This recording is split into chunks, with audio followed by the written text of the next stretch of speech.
By. সুস্বাগত। হৃদয়ের প্রসারতা ও মনের গতি আনে ভ্রমণ। তাই আজ আমরা ভ্রমণ করব এক অনন্য দেশে। দেশটি বিশ্বের সর্বোচ্চ শৃঙ্গ মাউন্ট এভারেস্ট, শান্ত পরিবেশ, বৌদ্ধ ধর্ম, হিন্দু ধর্ম এবং প্রাচীন হিন্দু মন্দিরের মিলনস্থল। নেপাল হিমালয়ের কোলে বসে থাকা এক বিস্ময়কর দেশ। এটি এশিয়ার স্থলবেষ্টিত দেশ, যার উত্তরে চীন এবং দক্ষিণে ভারত অবস্থিত। এটি ফেডারেল গণতান্ত্রিক প্রজাতন্ত্রী নেপাল নামেও পরিচিত। মাউন্ট এভারেস্ট সহ বিশ্বের সর্বোচ্চ পর্বতশৃঙ্গগুলির মধ্যে ৮টি রয়েছে নেপালে। নেপালের গড় উচ্চতা সমুদ্রপৃষ্ঠ থেকে প্রায় ১০,৭১২ ফুট, যা বিশ্বের দ্বিতীয় সর্বোচ্চ গড় উচ্চতার দেশ। নেপাল পর্বতারোহীদের জন্য এক দারুণ আকর্ষণ। এর সরকারি নাম ফেডারেল গণতান্ত্রিক প্রজাতন্ত্রী নেপাল।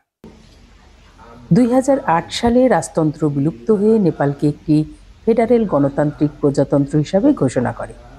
নেপাল বিশ্বের একমাত্র হিন্দু রাষ্ট্র এবং দেশটির প্রধান ধর্ম হল হিন্দু ধর্ম। নেপালের মুদ্রার নাম রুপি। নেপালে ৪ ঋতুর দেশ। প্রতিটি ঋতুই আকর্ষণীয় এবং আরামদায়ক। পাহাড়ের মাঝে লুকিয়ে থাকা এক স্বপ্নভূমি নেপাল। নেপাল সমৃদ্ধ ইতিহাস, সংস্কৃতি, ধর্মীয় ঐতিহ্য আর প্রাকৃতিক সৌন্দর্যের জন্য সারা পৃথিবীতে পরিচিত। আজ আমরা আপনাদের নিয়ে যাব নেপালের হাজার বছরের ইতিহাস থেকে শুরু করে বর্তমান জীবনের গল্পে। রেশম ফিরিরি রেশম ফিরিরি। এর ইতিহাস খুবই প্রাচীন। লিচ্ছবি যুগে প্রায় ৪র্থ শতক থেকে এই ভূখণ্ডে সভ্যতা গড়ে ওঠে। মধ্যযুগে মল্ল রাজবংশ কাঠমান্ডু, ভক্তপুর আর পাঠান শহরে অসংখ্য প্রাসাদ ও মন্দির নির্মাণ করে। রাজা প্রতাপ মল্ল স্থাপনা নির্মাণের প্রতি যথেষ্ট আগ্রহী ছিলেন এবং তিনি ১৫টি ভাষা জানতেন। ভাষা জানাটা তার জন্য গর্বের বিষয় ছিল। ১৭০০ সালের দিকে গোখরার রাজা পৃথ্বীনারায়ণ শাহ নেপালের বিভক্ত ছোট ছোট রাজ্যগুলো একত্রিত করে একটি রাষ্ট্রে পরিণত করেন। জনশ্রুতি রয়েছে যে সংস্কৃত কাষ্ঠমণ্ডপ শব্দটি থেকেই কাঠমান্ডু শব্দের উৎপত্তি হয়েছে। নেপাল কখনো কোনো ইউরোপীয় শক্তির উপনিবেশিক হয়নি, তবে ব্রিটিশ ভারতের সঙ্গে চুক্তির মাধ্যমে তারা স্বাধীনতা বজায় রেখেছিল। আরও পরে ২০০৮ সালে দীর্ঘ রাজনৈতিক অস্থিরতার পর রাজতন্ত্রের অবসান ঘটে এবং নেপাল ফেডারেল গণতান্ত্রিক প্রজাতন্ত্রে পরিণত হয়। তথ্য প্রযুক্তি, শিক্ষা, বিদেশি কর্মসংস্থান থেকে রেমিটেন্স নেপালের অর্থনীতির বড় অংশ। রাজনৈতিক অস্থিরতা থাকলেও তরুণ প্রজন্ম নতুন সুযোগ খুঁজছে। নারী শিক্ষা ও কর্মসংস্থানে উন্নতি হচ্ছে। নেপালের মোট আয়তন প্রায় ১,৪৭,৫১৬ বর্গ কিলোমিটার, যা আয়তনে বিশ্বের ৯৩তম দেশ। নেপাল বাংলাদেশের সরাসরি প্রতিবেশী রাষ্ট্র নয়, কারণ ভারতের শিলিগুড়ি করিডোরের একটি সরু অঞ্চল বাংলাদেশ ও নেপালকে পৃথক করে রেখেছে। তবে নেপাল ও বাংলাদেশ বন্ধুপ্রীতম রাষ্ট্র এবং উভয়ের মধ্যে ঐতিহাসিক ও চমৎকার সম্পর্ক রয়েছে। ঢাকা থেকে কাঠমান্ডু ১১০০ কিলোমিটার সড়ক পথ। ঢাকা থেকে বাংলাবন্ধের দূরত্ব ৪৫০ কিলোমিটার। বাংলাবন্ধ থেকে নেপালের কাকরভিটা স্থলবন্দরের দূরত্ব মাত্র ৫৪ কিলোমিটার। কাকরভিটা থেকে কাঠমান্ডুর দূরত্ব প্রায় ৬০০ কিলোমিটার। যাই হোক, নেপালের রাজধানী কাঠমান্ডু। একই সাথে এটি দেশটির সবচেয়ে বড় ও অর্থনৈতিক কেন্দ্র। ২০২৫ সালের হিসেব অনুযায়ী জনসংখ্যা প্রায় ২৯.৬ মিলিয়ন। মোট জনসংখ্যার ৮১% হিন্দু। নেপালে গড় আয়ু প্রায় ৭১ বছর, যদিও গত কয়েক বছর ধরে এটি ধারাবাহিকভাবে বৃদ্ধি পাচ্ছে। নেপাল বহুভাষিক ও বর্ণবৈচিত্র্যে সমৃদ্ধ। রাষ্ট্রীয় ভাষা হলো নেপালি। এছাড়াও শতাধিক ভাষা যেমন মৈথালি, ভোজপুরি, থারু, তামাং, মাগার, বজ্জিকা ইত্যাদি রয়েছে। নেপাল তার অনন্য ধাতব শিল্প, ভাস্কর্য, কাগজের তৈরি উপকরণ, পুতুল ও বিভিন্ন পোশাকের জন্যও পরিচিত। নেপালের জিডিপি প্রায় ১৫৫.৩ বিলিয়ন মার্কিন ডলার। নাগরিক প্রতি আয় প্রায় ১,৩৮১ ইউএসডি। অর্থনীতি মূলত ক্ষুদ্র কৃষি, যেখানে 24.5% আসে, শিল্প 13.7% থেকে আসে এবং পরিষেবা 61.8% আসে। নেপালে পর্যটন খাতে বছরে $600 মিলিয়ন আয় হয়। This is a beautiful piece. How much is it?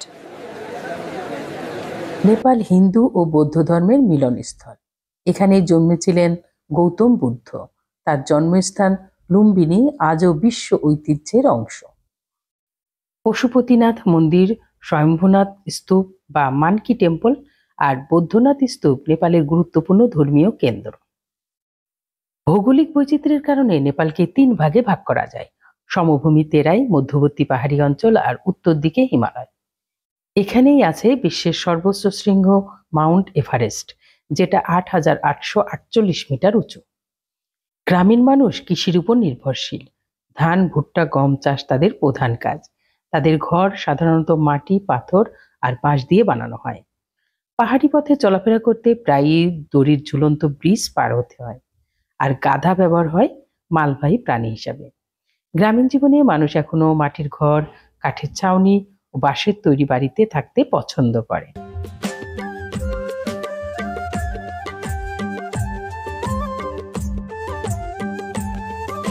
উৎসবের দিক থেকেও নেপাল খুবই সমৃদ্ধ। দশাইন হলো বছরের সবচেয়ে বড় হিন্দু উৎসব। এরপর আসে তিহার, যা আলোর উৎসব হিসাবে পরিচিত। হোলি, বৌদ্ধ পূর্ণিমা, শ্রী পঞ্চমী, মহাশিবরাত্রি, সংক্রান্তি, শ্রীকৃষ্ণ জন্মাষ্টমী সহ আরো নানা আয়োজন থাকে উৎসবে। স্থানীয় মেলা গ্রামীণ জীবনকে উজ্জ্বল করে তোলে। এখনো গ্রামের মানুষ লোকসঙ্গীত, নাচ আর গ্রামীণ কাহিনী সংরক্ষণ করে রেখেছে। সাংস্কৃতিক দিক দিয়ে নেপাল নৃত্যে, সঙ্গীত, শিল্পকলা, লোকগল্প, উৎসব সবই অত্যন্ত গুরুত্বপূর্ণভাবে। নেপালের খাবারের নাম শুনলে সবার আগে আসে ডাল ভাত তরকারি। ডাল ভাত আর সবজি মিলে এটি তাদের প্রতিদিনের প্রধান খাবার। খুব জনপ্রিয় আরেকটি খাবার হলো মোমো, যা ডাম্পলিং জাতীয়। উৎসব বা বিশেষ দিনে খাওয়া হয় সেল রুটি, চালের গুঁড়ো দিয়ে বানানো এক ধরনের বিশেষ রুটি। পাহাড়ি অঞ্চলে ইয়োকের দুধ, ঘি আর মাখন চা খাওয়া হয়। পাহাড়ি অঞ্চলে ইয়োকের দুধ, ঘি আর মাখন চা অনেক জনপ্রিয়।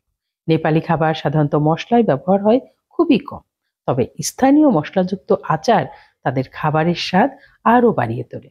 আর নেপালের রাস্তার পাশে ছোট ছোট দোকান আর বড় রেস্তোরাঁই হোক, সবখানে পাওয়া যায় সাশ্রয় মূল্যে খাবার। This is a beautiful piece. How much is it? নেপালের জাতীয় পোশাক হলো দোররা, যা সাধারণত পুরুষেরা পরে। মহিলাদের ঐতিহ্যবাহী পোশাক হলো গুনিও, চোলি বা শাড়ি।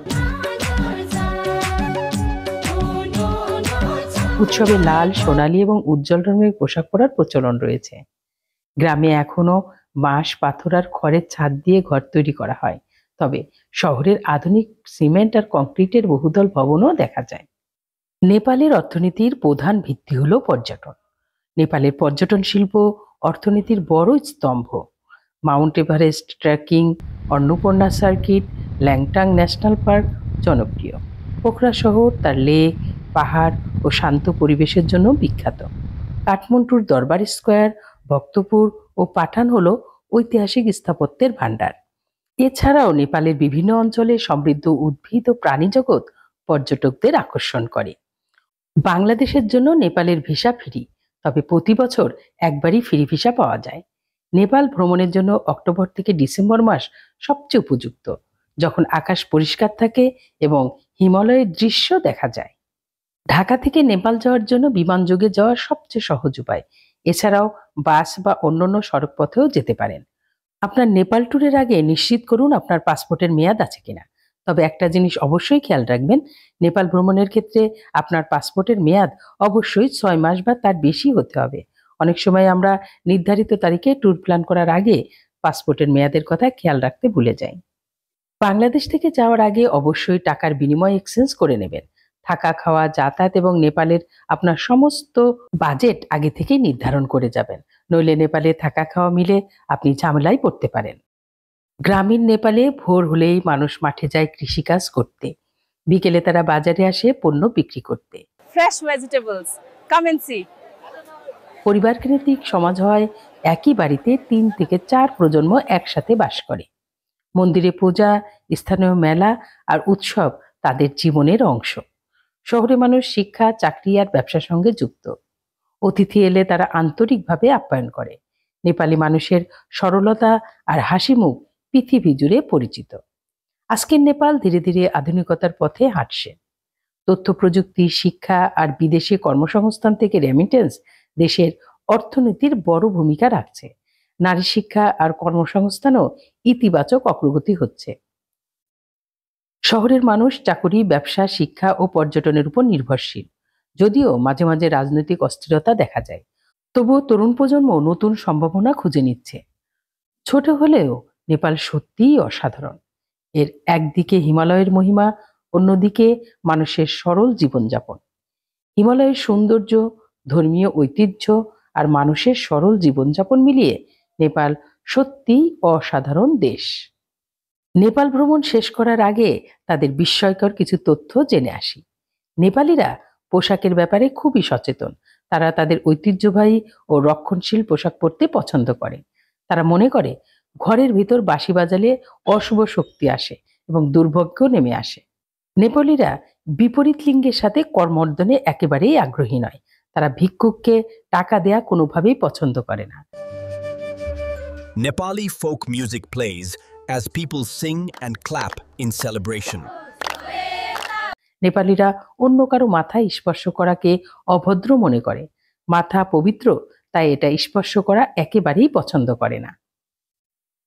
পাহাড়ের বিশালতা, মানুষের সরলতা এবং সংস্কৃতির গভীরতার এক অবিচ্ছেদ্য মিশ্রণ নেপাল।